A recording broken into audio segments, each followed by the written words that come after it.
I don't have to go into how memory is important. I think we've all lost our keys or forgotten directions or done something that made us question our memory and our capacity for memory. But what you may not know is that the part of the brain that is mostly driving some of these processes is called the hippocampus. And much of what we know about the hippocampus actually derives from a case study, a neurosurgical case study, from about half a century ago. So in the 1950s, there was a gentleman that in the literature is called HM, and he had a severe form of epilepsy.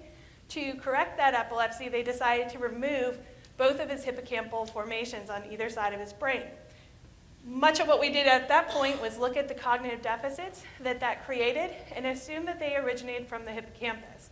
And we started to build animal models based on the fact that we knew the hippocampus was critically important for memory. So we have some models. The nice thing about the hippocampus is that it's phylogenetically preserved across species. So if you look at a mouse hippocampus, and sadly it's almost identically structured cellularly as a human hippocampus. We have similar cell types. We also have similar ways of regenerating neurons that come from an area that the hippocampus called the dentate gyrus. So whether you look at a rat, a pigeon, a monkey, or us, we have a similar structural organization to the hippocampus. So here you have a rat, a monkey, a human, and obviously they are shaped a little bit different. That shape actually came from a major mammalian evolution where we started to get a little bit smarter. And so our neocortex, or the newer parts of the brain, started to consume a lot of space. And so the hippocampus kind of rotated a little bit, but in general, the cellular structure never really changed. So we came up with a couple of different competing models as to how the hippocampus works based on these animal models and this neurosurgical account. And there were two competing models. One, the dorsal ventral, which just basically means the hippocampus is organized in layers that go from top to bottom. And there we go. And then we subscribed that each of these layers may be responsible for certain functions. In particular, we started to think that maybe the top half were involved in cognitive processes and maybe the bottom half were involved in more emotion processes. Then we realized that, yeah, that's a great model and that fits the actual neuroanatomical structure of the hippocampus, but there's another competing model that actually works with a lot of the data as well. And this is what's called the anterior to posterior, or front to back model of the hippocampus. And in this model, we have literally segments going from the front to the back of the brain within the hippocampus, and we started to attribute these to certain cognitive processes as well, or to emotion and cognition, or encoding and retrieval. Now the problem is that in both of these models, no one really cared about lateralization differences. So we knew from the very get-go that the left and right hippocampus were different. They're different in birds, they're different in rats, they're different in monkeys, they're different in humans. But neither of these models actually took account for that. They just assumed that both were structurally going to be the same and functionally going to be the same, even though we had a lot of behavioral data that suggested otherwise. So a couple of things to also consider is that the hippocampus, like if you form a memory, you don't just form something based on encoding and retrieval and what a lot of us psychologists like to think is just this little isolated process.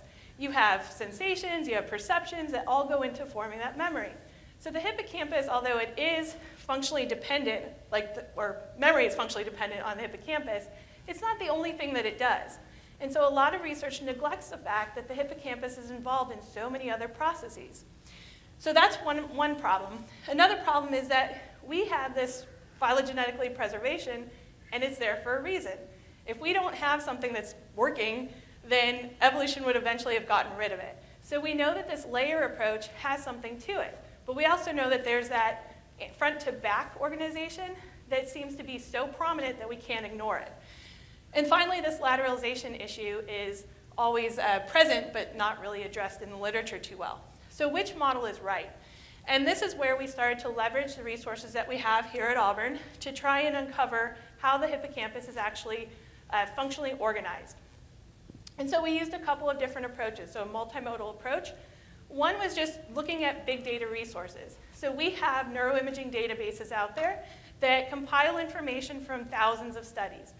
And so we came up with a method where we could actually look at every point in the hippocampus, look at how it's co-activated or how other parts of the brain are interacting with it. So if it's in coherence with another part of the brain, we would say that it's probably functionally connected to that, or it's working with that particular region.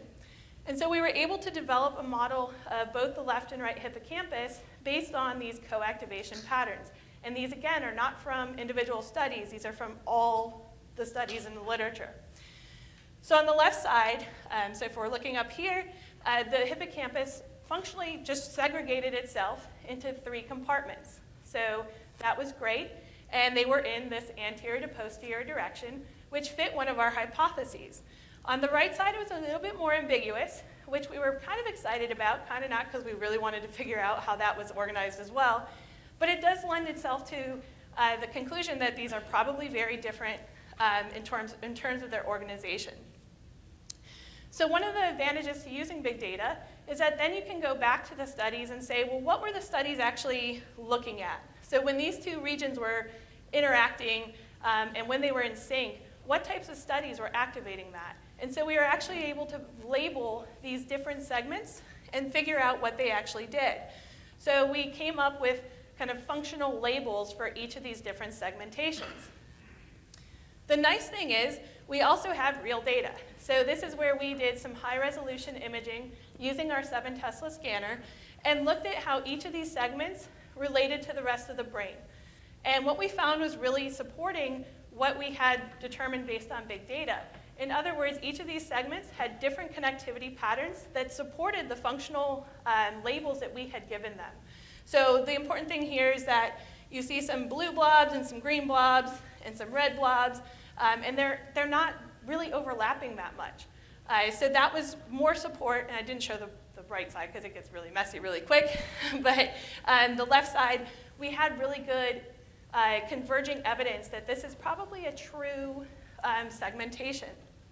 We also looked at the structural connectivity of each of these segments and found that while they do have some common ground, which we expect because they're all kind of close together, they also had subtle differences, and those subtle differences supported the functional findings that we had.